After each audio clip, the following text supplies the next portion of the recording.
Hey, what's up guys, this is 9Lives coming at you with my first ever Call of Duty World War II video. This is going to be a match of war on the map Operation Breakout. These are just some highlights here to start off the video, and then we'll get into a full 108 kill sniper gameplay.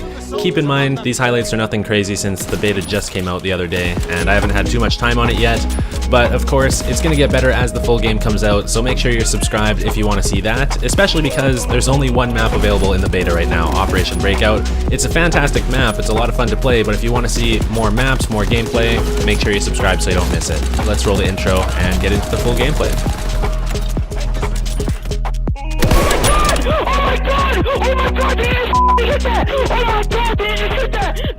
So of course the point of the war game mode is not to just try and get as many kills as you can. The objective is actually to push as far as you can through the map as fast as you can and do it better and faster than the enemy team.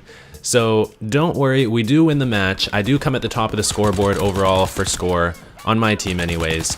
But along the way I want to see how many kills I could get, and at the end of the match I ended up with 108 kills. This is primarily using the sniper rifle. I actually counted it's about 70% using the sniper rifle here, the Commonwealth. I'll put my class setup on the screen. I'm using the rapid fire attachment and also the ballistic CPU type thing. I'm using the rifleman basic training that allows me to have a Type 100 as my secondary, and it's a pretty solid class setup. I like having the SMG as a secondary just so you can really handle any situation. Even in super close quarters, you can whip out the Type 100 and you'll be set. So if you guys want, you can try out the class setup for yourself and see how you like it. This is actually a pretty good example right here of why I use the Type 100 as my secondary. In this type of objective where it's super close range and people are jumping around corners like that and getting all up in my face, it's nice to have an SMG as a secondary so that when you're in close quarter situations and when you're right up in the action, you can actually defend yourself pretty effectively with your SMG that you have in your back pocket. Especially because in this match I'm using the full scope on the sniper rifle. Like, I'm not using the 4x ACOG scope type thing, which is what is a lot easier to use on the sniper rifles. And looking at the other gameplay on YouTube, most people are not using the regular scope that I'm using here, they're using the 4x scope. So it's nice to have a secondary SMG in a situation like this, because even in close quarter situations, I have no problems. And it's just really dynamic, allows me to play more aggressively and that type of thing. So now that we've pushed up to the next objective here, I just want to take a moment to talk about how amazing this part of the map is for sniping. I think this is a fantastic example of good innovation in a Call of Duty game where it's not alienating any of the player base. So an example of innovation that alienates part of the player base is something like jetpacks, because some people will simply not like jetpacks and then it'll turn them away from the series, which I think is a major problem that happened with some of the jetpack Call of Duty games we had recently. I didn't even play Black Ops 3 or Infinite Warfare. I have like 12 minutes played on Infinite Warfare. So I was not a huge fan of the jetpacks, especially towards the end of it. I think that was a dangerous type of innovation because of the way it divides the player base. This innovation here is very interesting because what they've basically done is they've split the map into two parts. There's a bridge in the middle that my team's objective is to build the bridge and then progress over to the next part of the map. And the enemy team is supposed to prevent us from progressing over the bridge and building that bridge. And basically, because there's a divide in the middle of the map, there's no way to cross it, so our team cannot be flanked. Our team is just forced to funnel into the bridge and try and build it. So what this does is it means that it creates a super good scenario for people to get used to sniping for the first time. I think a huge problem with any Call of Duty game has been that as quickscoping kind of progressed over the years, which I think it really exploded in Modern Warfare 2, but it was even building up a little bit before that, it made it so that the learning curve for sniping in Call of Duty is extremely steep. In order to get good at quickscoping, you have to put some hours into it. Like, I've been doing it for years, so obviously it's like second nature at this point. But for a new player or an average player to try and snipe in Call of Duty, it's pretty overwhelming because the enemies are gonna be quickscoping you left, right, and center, and it's not a good experience. Like, you're just gonna die over and over again. You're gonna feel like you have no chance. It's gonna be frustrating. Even players who use SMGs and assault rifles and shotguns and stuff like that get frustrated because they get quickscoped and they don't quickscope themselves, or they don't really snipe themselves. So there's no solution. They just have to basically deal with it, and it's frustrating. Obviously, I think it's right for them to be frustrated in a scenario like that. This type of map design, though, sets it up so anybody can get into sniping here. They're forcing you into long-range gunfights. I have to kind of take my time on the shots, and it's beautiful because literally anyone can pick up a sniper rifle, try it out. Of course, I still have an advantage just because I've been sniping for years, but you can see that the enemy teams are able to pick some guys off. It's a lot easier to snipe right here than it usually would be in a normal Call of Duty game. And maybe I'm making a bigger deal out of it than you guys think is necessary, but the thing is, there's never been anything like this in previous Call of Duty games, like where it's actually super ideal to snipe. And look at, like, the whole enemy team all of a sudden switch to sniper rifles, and then as we progress to the next part of the map, they'll all switch back to like assault rifles and SMGs and stuff, whatever's the best for the situation. So this means everybody gets a little bit more experience with sniper rifles. If they are going to be getting quickscoped and stuff, they're not going to be as mad because they actually have some kills under their belt with the sniper rifle and they kind of understand it a little bit more, and they're maybe going to be more interested in progressing their skills with the sniper rifle too, because they're not just going to avoid it altogether, they'll try it out every now and again. Ideally, I think we would want them to progress their skills with quickscoping at some point, but this is just an excellent first step, and it's cool that the game helps people get into sniping, whereas in previous Call of Duty games, I think getting into sniping was actually pretty discouraging unless you somehow decided that you really wanted to put the time in to learn how to quickscope and everything. So, and by the way, I used to make a tutorial for quickscoping every year. I didn't do it with the jetpack Call of Duty games. Actually, the last one I did was for Advanced Warfare. But anyways, so maybe I'll do that again this year. Might be a good year to bring it back. But anyway, so the other thing I was thinking about is I think because of the way as you progress through the map in the war game mode, you have to switch up what weapon class you're using. I mean, because I only really snipe when I play Call of Duty, I don't switch my weapon class, but most of the people in the match, you'll notice, are switching their class throughout the map. Like at that last objective, the whole enemy team was sniping. Now as we move on to the next one, they're switched back to assault rifles and SMGs. So this is going to make it really interesting for esports, in my opinion. If you guys didn't know, there is going to be a competitive playlist in Call of Duty World War II as well, where you can play with your friends or you can play with the team and climb up a competitive ladder. And of course, there'll be like streamed esports events for prize money and that type of thing, just like there is every year. But this game mode, I think, is especially good for it because of the way that everybody has to strategize about what kind of class setup you're going to run and how many people are going to pull out a sniper rifle at the bridge, maybe 1 or 2 people, and they're going to support whoever's on the bridge and throw smokes or, you know, that type of thing.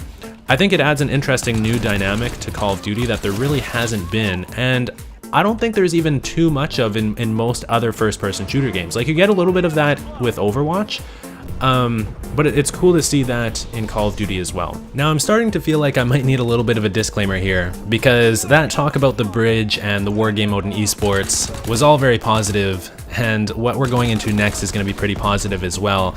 I realize that a lot of you viewers who watch Call of Duty videos on YouTube understand that a lot of these Call of Duty YouTubers go to events to play Call of Duty early or to test the game with the developers and stuff like that. They get their flights and their hotels paid for. There's even rumors of people getting paid. I don't even know if that's true or not. But I just want to tell you guys that I've never talked to any Call of Duty developer before. I've never worked with Activision or anything like that. I've never been paid by them. I've never had a flight or hotel paid for by them. And as I mentioned earlier, I didn't even really play Call of Duty Black Ops 3 or Infinite Warfare. So when I say positive things about the game, it really is genuine and coming from the heart. I've never been paid to do anything for Call of Duty, and I just make these videos because I enjoy sniping, essentially. That being said, so this war game mode, I just want to talk about the war game mode in general, because if you guys are subscribed to me already and you've been following me for a while, you might already know that the war game mode is my favorite game mode of all time. It's only been in 3 previous Call of Duty games, and that was Call of Duty 3, which I believe was in 2006, Call of Duty World at War, which I believe was in 2008, and then Call of Duty Advanced Warfare, which was the most recent game by Sledgehammer Games, the same developers as Call of Duty World War II. Except in Call of Duty Advanced Warfare, they called the war game mode Momentum. It was basically the same thing. I think they basically just updated the name to better fit with the theme of Advanced Warfare. But anyways, so in my opinion, one of the things that makes the war game mode great, and one of the big reasons why it's my favorite game mode in any Call of Duty game, is because there's only one active objective on the map at a time. So that means the whole team is always working together to achieve that single objective.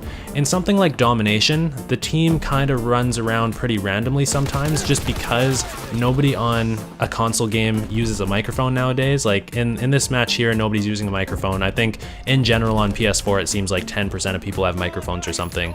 So it doesn't really work if you have a whole bunch of objectives, at least not as well as it should, or not as well as it does if you're actually playing seriously, like in a competitive match or something like that. Because like for example, I love the search and destroy game mode. I think that's a great game mode, but it really needs communication to work properly.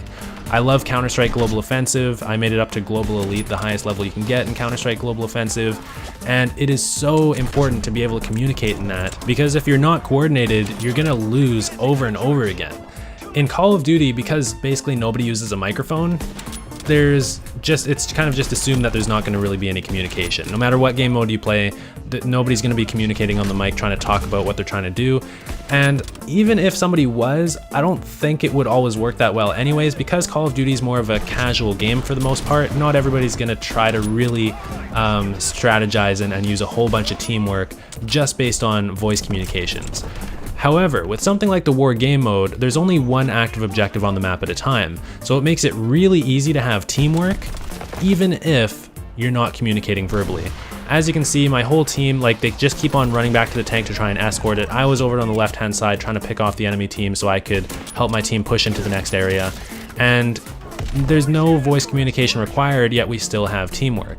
So I think that's something that the war game mode does really well, and one of the reasons why it works so well for Call of Duty, because with something like Domination or something like Search and Destroy, I think they suffer because of the lack of communication, whereas this is still very enjoyable and there's still a sense of teamwork even without that. There's definitely other examples of single objective game modes in Call of Duty, but usually the way that the objective moves is basically it spawns in a new location, so all of a sudden when you're playing hardpoint it moves to the next hardpoint location, or in drop zone the next drop zone kind of just lands and you have to go run over there.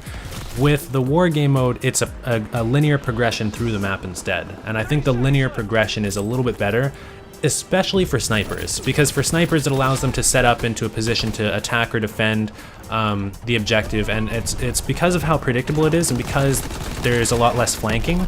Like you'll notice, I don't think there's a single time here where I get flanked. It's a head-on battle, like with two front lines all the time, without any flanking for the most part. So I think that's what makes it so good, especially for sniping, or so unique anyways.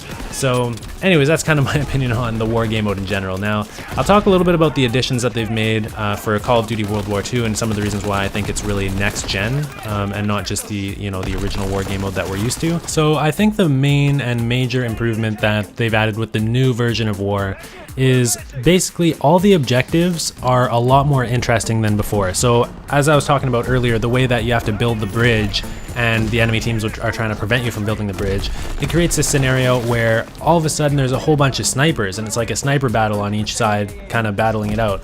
That is really cool, and that definitely didn't used to happen in previous versions of war.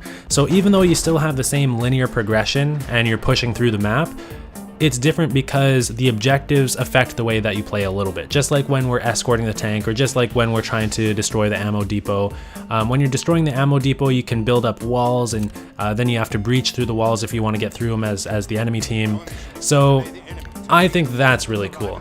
Essentially, it plays the same, it's just way more interesting, and I think it's huge that it's more interesting, even though it plays the same, because it's going to be way better for spectators. I think a lot of growth in games nowadays comes from people watching the game first on YouTube or watching it on Twitch or something along those lines, and then deciding if they want it. The war game mode, in my opinion, is going to be way more interesting to new viewers who are trying to decide if they want to get back into Call of Duty or if they want to pick up their first Call of Duty game, because it's so much easier to follow along with things like building a bridge or destroying the ammo depot or escorting the tank or whatever.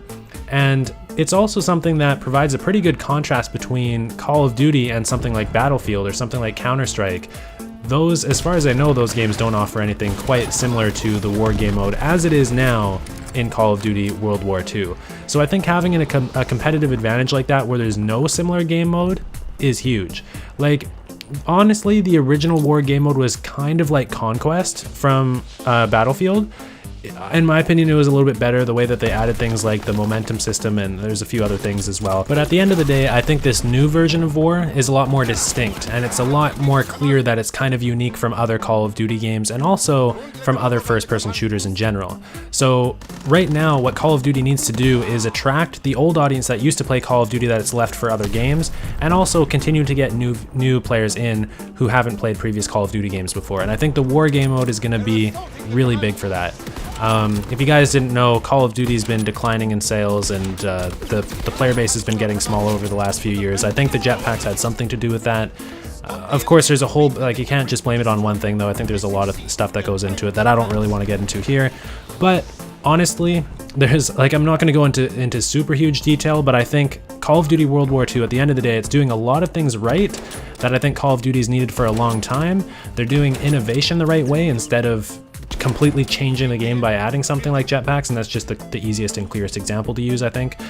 And again, I'm not hating on people who like the jetpack games. I totally understand if you actually enjoy the jetpacks, you're entitled to that. I'm not gonna tell you you're wrong or anything like that, but I think we can all agree that the jetpacks did divide the player base, which ultimately at the end of the day is probably not good for the health of Call of Duty, because the people who don't like the jetpacks and refuse to play games with jetpacks in them are just gonna go and play other games. So I think going back to the boots on the ground with Call of Duty World War II and actually continuing to innovate without things like huge changes to movement is definitely the way to go, in my opinion. And I hope they continue to innovate in ways similar to things like the War game mode as we see here. I hope there's other game modes similar to this where there's only one active objective on the map at a time and it's linear progression. Stuff like Drop Zone. I mean, Drop Zone is also a game mode that I think is quite good.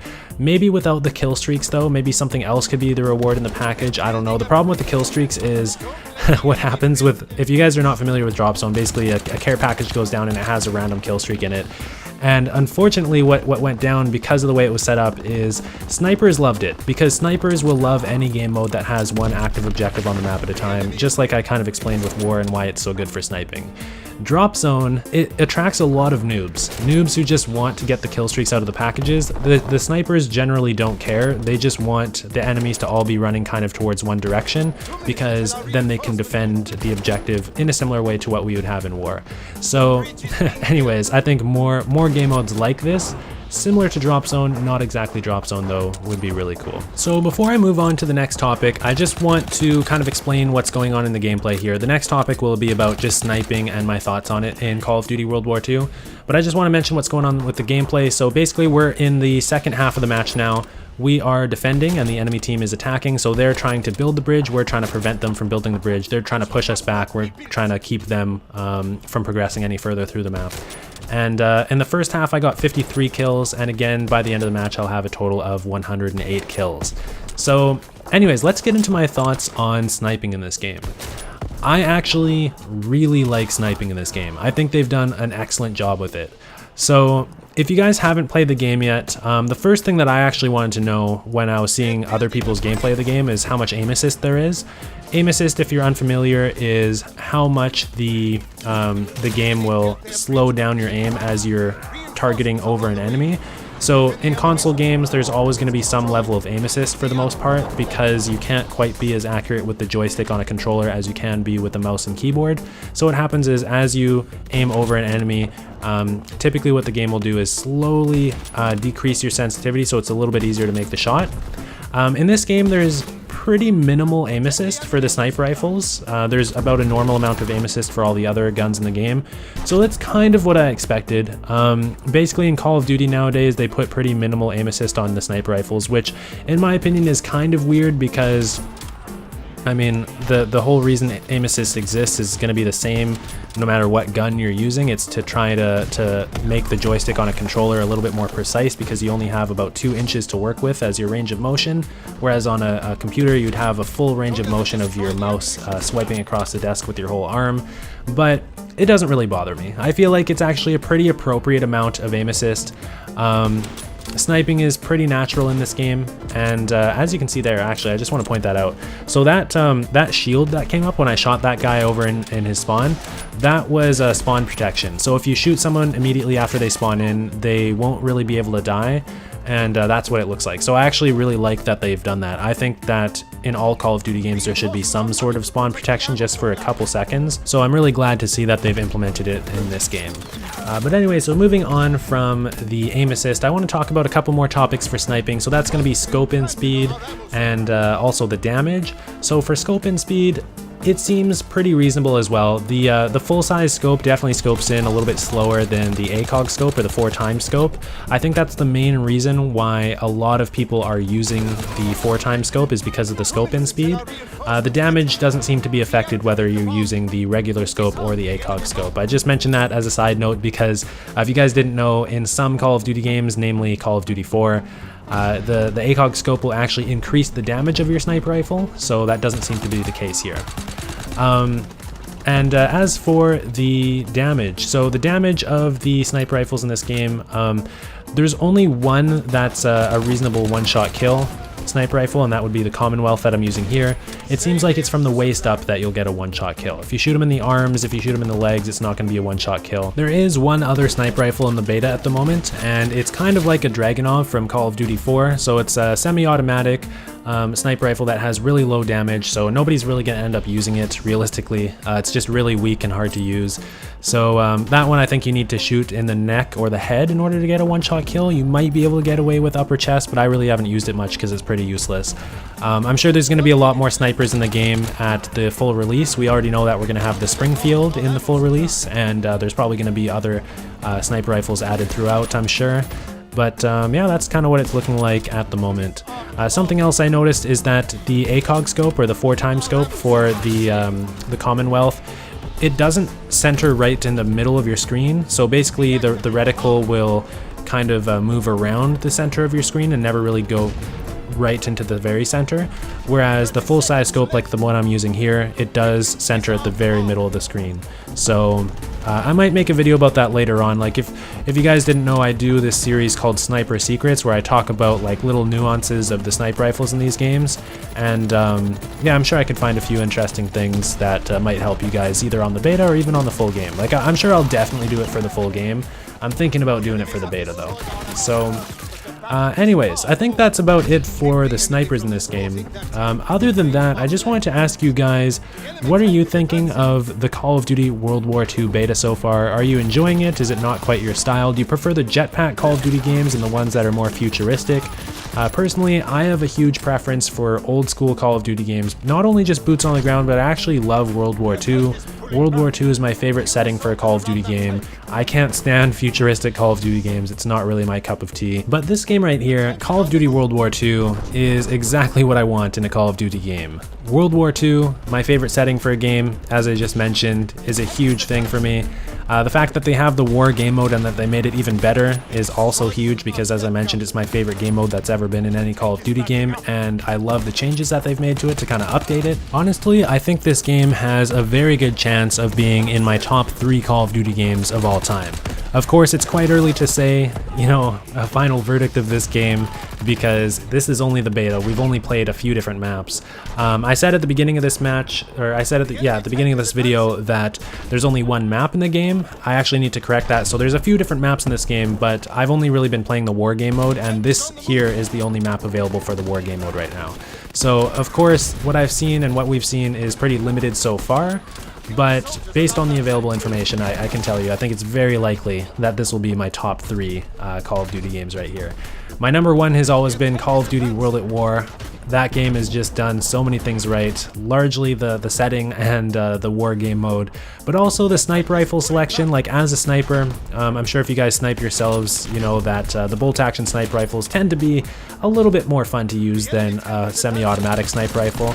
That's why so many montages you see will be with the bolt action sniper rifles, and of course, with World War II comes tons of bolt-action sniper rifles. I'm sure they will add other sniper rifles into the game, and as they do that, it's just going to get better and better. One of the nice things about Call of Duty World at War, so the most recent Call of Duty World War II game that we had, which was back in 2008, was that they had a huge selection of bolt-action sniper rifles. I think there was like 4 or 5 bolt-action sniper rifles, which is a lot more than we would usually get.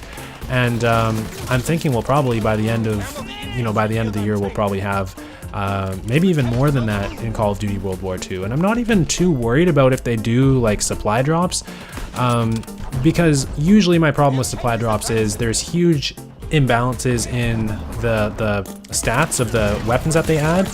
But I think just because of the setting, it's going to be hard to create a sniper rifle that's just crazy compared to all the other ones and really blows all the other ones out of the water and that type of thing.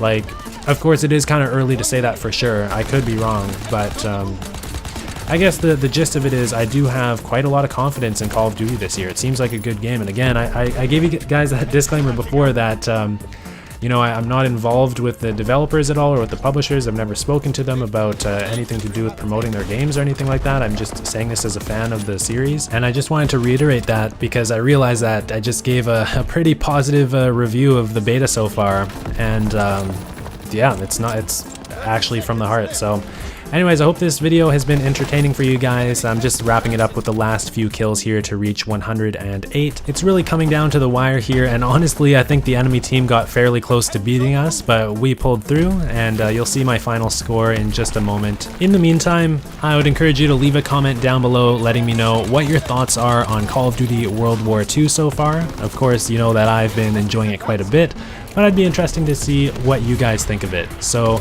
if you are just watching these Call of Duty World War II videos to see if you want to get the game, or if you maybe you've already pre-ordered it, so you're on the beta already, then you can speak from experience from playing the beta as to what you think of the game so far. I'd be interested to see your thoughts down below, and let me know if you already have the game, like you've already pre-ordered it, or if you have yet to play it yet and you're just watching YouTube videos. If you want to see more Call of Duty World War II sniper gameplay like this throughout the year, make sure you subscribe so you don't miss my future Call of Duty World War II videos, where I'll probably get even higher scoring gameplays with more kills, and I'll post some tutorials about quickscoping and how to improve at that, as well as some sniper secret stuff where you can learn some interesting tricks with the sniper rifles. As you can see here, 108 kills, 11 defends, 7,910 was my score. And that's for the 2 rounds put together there. You can see 53 on the first round and then 55 on the second round. I hope you guys have enjoyed. I'll see you guys soon with more Call of Duty World War II stuff, and I'll see you then. Peace.